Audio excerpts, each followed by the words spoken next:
Well, good afternoon on this beautiful Thursday. I'm Pastor Richard Paul, the senior pastor here at Faith Lutheran Church in Huntington Beach. It's always good to spend a little bit of time with you electronically in the middle of the week, just as a way to bring you some encouragement and to let you know a little bit about who we are here at Faith Lutheran Church.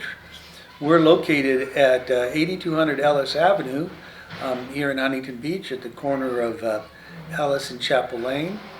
And we worship on Sundays at 9:30, which then is followed by a time of fellowship, coffee and treats. And then we follow that with a Bible study that takes a look at some aspect of our faith. And so we'd like to extend a welcome to you and your families to join us and to become a part of our ministry.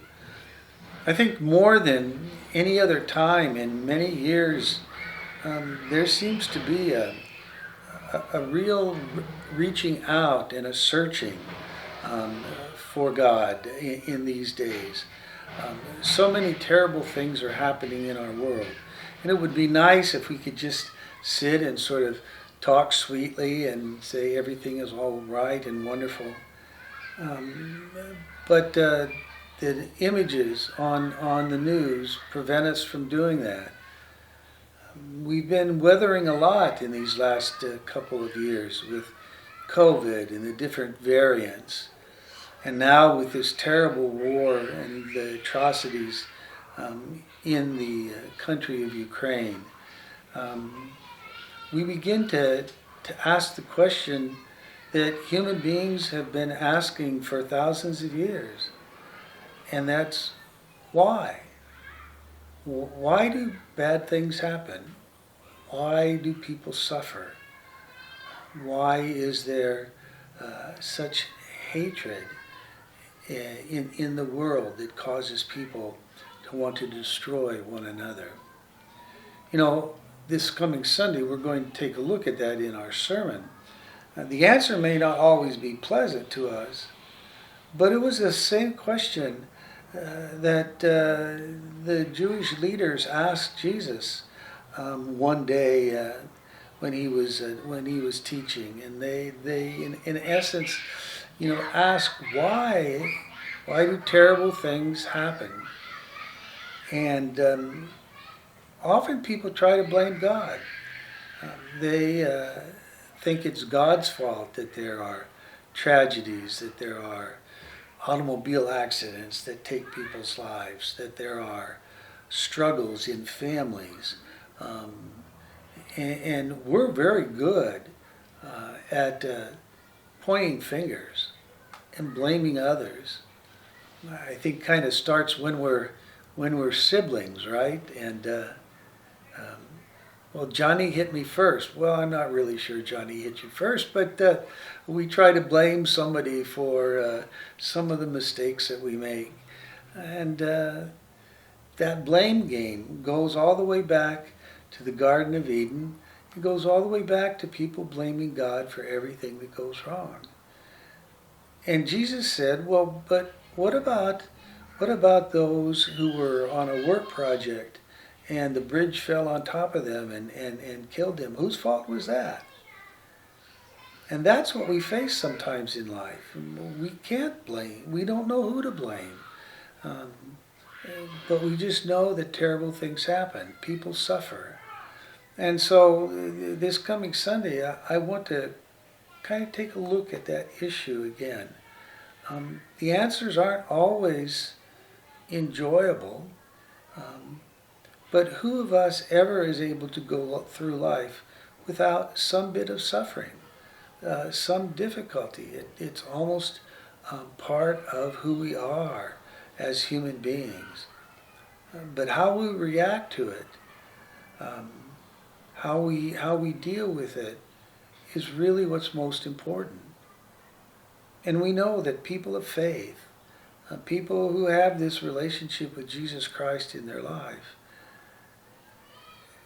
have found that they're able to weather the storms of life, they're able to deal with some of life's difficulties, because we know that our Lord Jesus experienced the very same things in his brief time here on earth, and especially during the last week of his life. Where again, we're in this season of Lent where we look specifically at the suffering and difficulties of Jesus and his crucifixion. And I know we don't like to talk about that. Pleasant things are much better. But I've been through my struggles. I've had some sufferings in my life. Sometimes they've been very difficult to deal with. And I know that many of you do as well. But we have a loving God, we really do, who also aches with us when we suffer, when we struggle. He doesn't send the problems, because if we really get down to the bottom of it, aren't we usually the ones who are the main cause of much of the suffering that we experience in life? So, I just, first of all, if you are in that place this week, if you are finding yourself dealing with some difficulties and some struggles, I would invite you to come and worship with us this coming Sunday. Bring those cares and concerns to church, to God's throne of grace. Bring your prayers.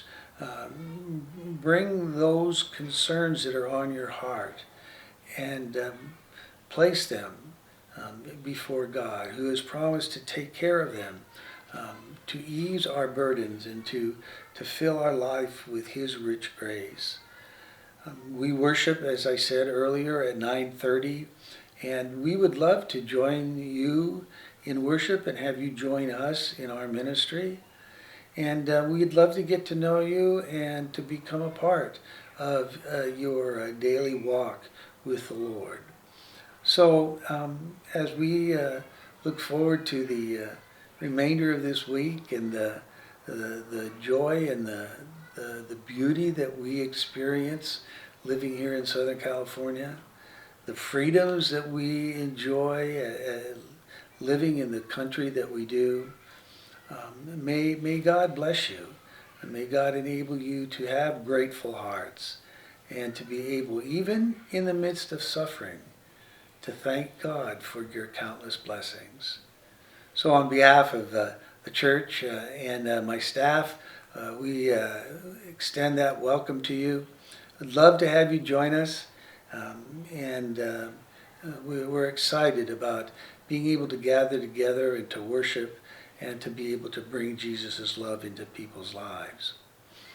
And just as a heads up, I know some of you are thinking, well, maybe we'll go to church this year on Easter. Well, again, we would love to invite you to our worship. We're going to have a marvelous Easter celebration at 9:30, and that's going to be followed by just a time of fellowship with light desserts and coffee and fruit and things like that, and an opportunity to just enjoy God's beauty. So mark your calendar too for, I think it's April 17th is